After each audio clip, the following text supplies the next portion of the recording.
tìm em tìm mái tóc huyền.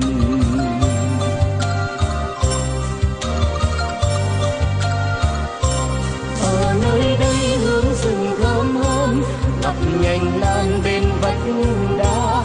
Ở nơi đây đời yêu hơn, trong rộn gió tiếng cười.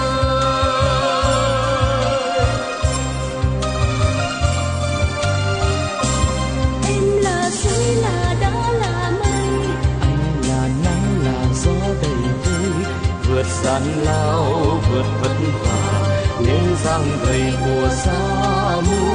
em là suối là đá là mây, Anh là nắng là gió đầy vơi, vượt gian lao vượt vất vả là dang đường xa phà.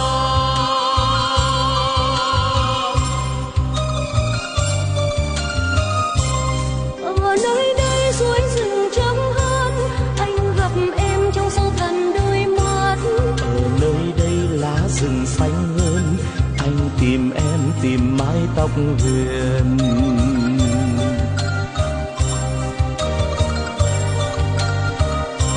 Ở nơi đây hướng rừng thơm hơn, gặp nhành lan bên vách đá. Ở nơi đây đời yêu hơn, trong rộn gió tiếng cười.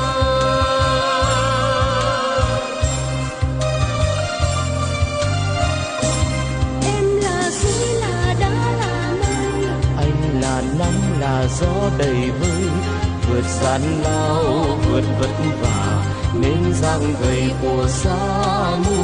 em là suối là đá là mây, Anh là nắng là gió đầy vơi, vượt gian lao vượt vất vả là dang đường xa phà.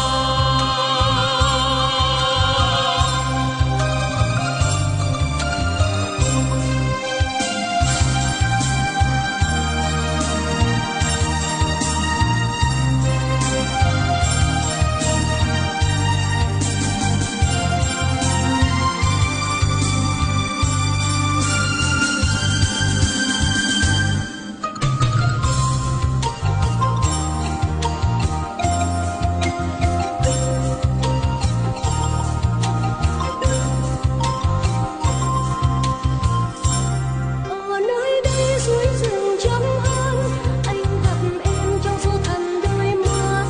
Ở nơi đây lá rừng xanh hơn, anh tìm em tìm mái tóc huyền.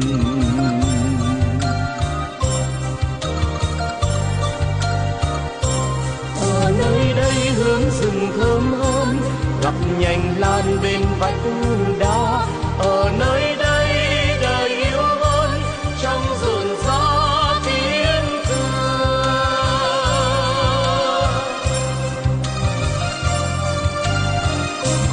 Em là suối là đá là mây, Anh là nắng là gió đầy vơi, vượt gian lao vượt vất vả nên dang gầy mùa xa mù.